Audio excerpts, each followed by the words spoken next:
Hi, so my name's Matthew Fox. I have spent pretty much the last 20 years working for housing associations, and the reason I wanted to come and talk to you is that we are potentially very large buyers of smart home solutions, and it's remarkable actually how many people in the economy don't know much about housing associations, and I thought it would be good to get a room full of brilliant brains alerted to the potential that housing associations represent. So, just to give you a little bit of background on housing associations, in Tower Hamlets, where I think we now are, there will be a very large number of housing associations. I think there are more than 60 who operate in Tower Hamlets, and there are many thousands that operate around the country. The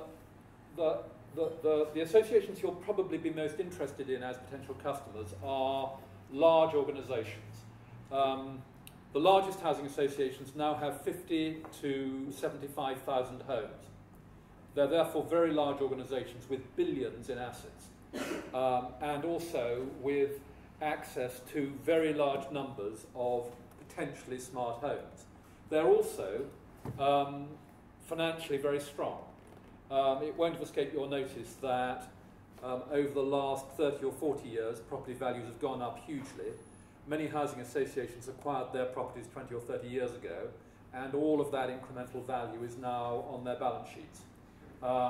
They may not have great rental income because their rents may not be that high, but they've certainly got a lot of value. And they are very interested in the potential that the smart home represents for them. So I thought I would just canter through the sort of approach that associations might take. And right. Okay. And obviously, the approach that landlords will take is that they will be very interested to identify what's the payback for them from any particular investment. Having said that, this whole concept of payback for a landlord is very slippery, because housing associations will be interested in two potential recipients of payback, both themselves as landlords, but also their residents, because they genuinely believe in their purpose being to improve the lives of their residents, and they will want to find ways whereby smart home products can be used to improve the lives of residents. So ideally, one wants to find products that offer something both to the landlord and to the resident. In general, the funding of any smart home product is likely to be done by the landlord, because the landlord has, in general, greater resources. And although landlords they do care deeply about the lives of their tenants, they are likely to find return to themselves a little more persuasive than return to their tenants. But they will be interested in both. So what sort of payback will they be looking at? Well, probably two types. There's cost and quality. So there's quality of the service for the tenant, there's quality of the service that the landlord's able to provide, and there's cash for the tenant and cash for the landlord. What level of payback will they be interested in? Well, the first thought of a landlord will be, what do I get from developing affordable housing? Because that's their yardstick for any other investment that they make. And typically, they get about 3%, 2 to 3% net per annum. Very, very little. Property's incredibly expensive. Rents don't pay for much of it. So that's the yardstick that they're looking at. They may also compare a smart home investment with a solar investment, so a PV investment. Typically, that will give them something like 10% net. So anything greater than that, they'll be seriously interested in. it looks to me as though a smart home, a smart energy investment will probably be of the order of 50%. That's obviously highly attractive for landlords. I think it's necessary, though, that it be at that sort of level, because technology is changing so fast that unless you get your payback very fast, people worry that you'll end up with technology that is that's become outdated. That's one of the reasons why the Green Deal never took off, because the Green Deal was looking at putting energy improvements into homes, and it was going to take 20 years to pay them back. Most landlords felt that within 5 years, whatever technology you'd put in would be out of date, and therefore you'd have another 15 years of paying back the investment, but everybody would be saying it would already have become redundant.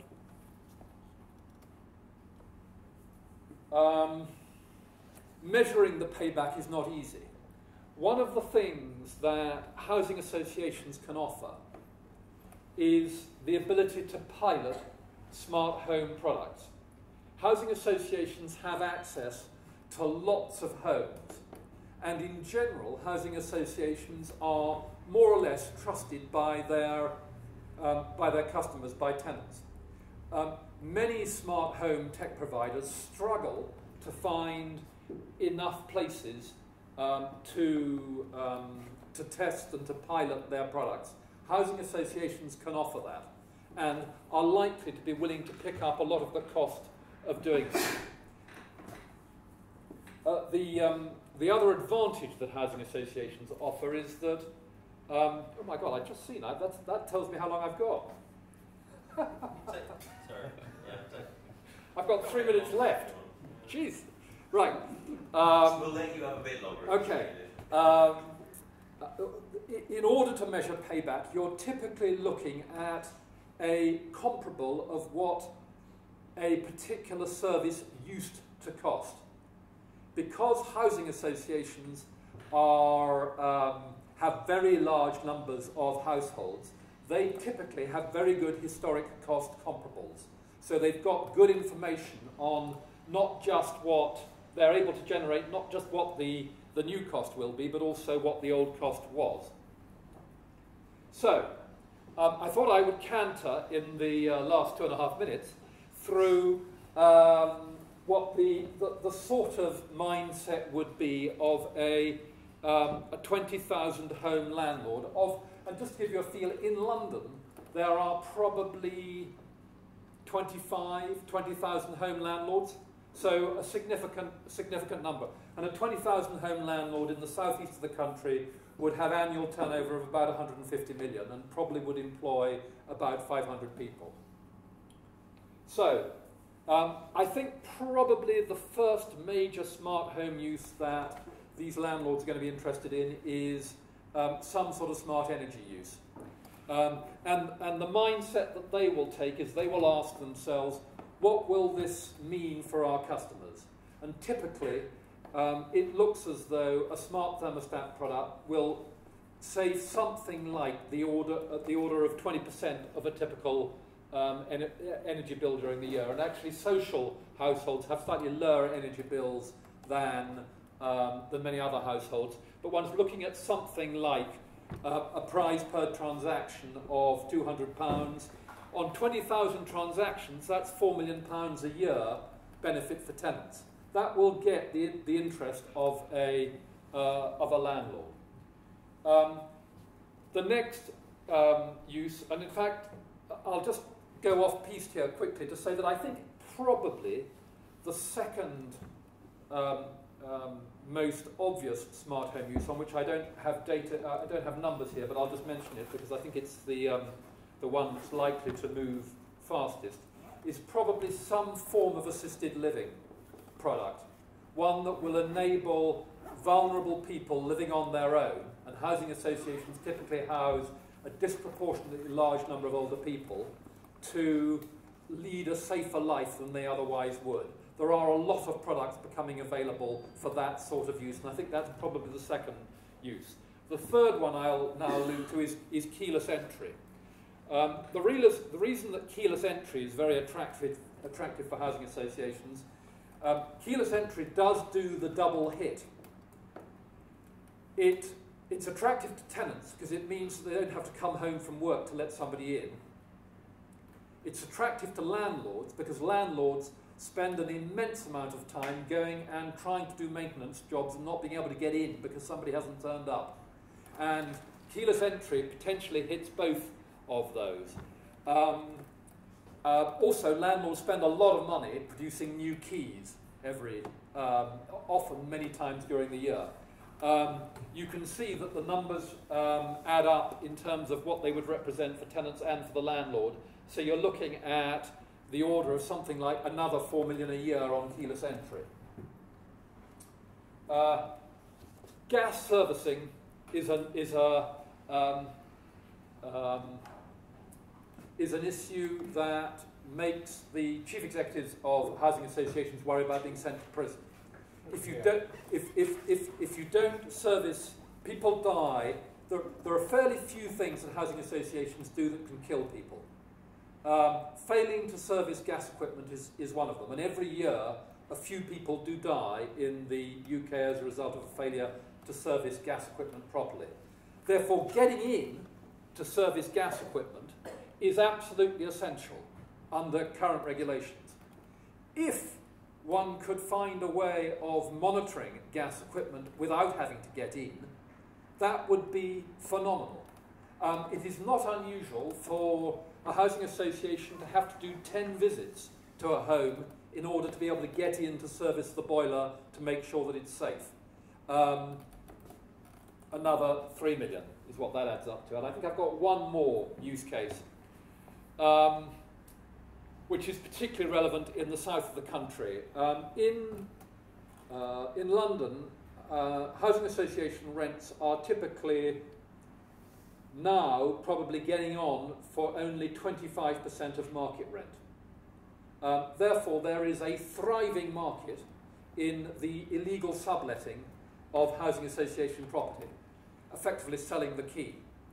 Housing associations do not have a technically effective way of ensuring that the right people are living in a property. Now, there are biometric ways of doing it, but there's got to be a solution that doesn't unacceptably invade the privacy of the occupants of the home. So it's got to be technically effective, but it mustn't invade people's privacy. Now, the numbers on this are huge. The way a housing association and the government will look at it is that a new property, a new flat in London costs something like 300,000 to build. Every flat that is lost will be seen as 300,000 of capital that's lost. Nobody knows what percentage is illegally sublet, but many people would suggest that 5% of properties are illegally sublet. The numbers get absolutely massive. I am a founder member of something called the Connected Home Consortium, which is been set up by people who've worked for decades in social housing, who want to introduce housing associations to the Internet of Things and the smart home. Those are my contact details. Would love to talk to any of you who are engaged by those uses. Thank you. Right, any questions?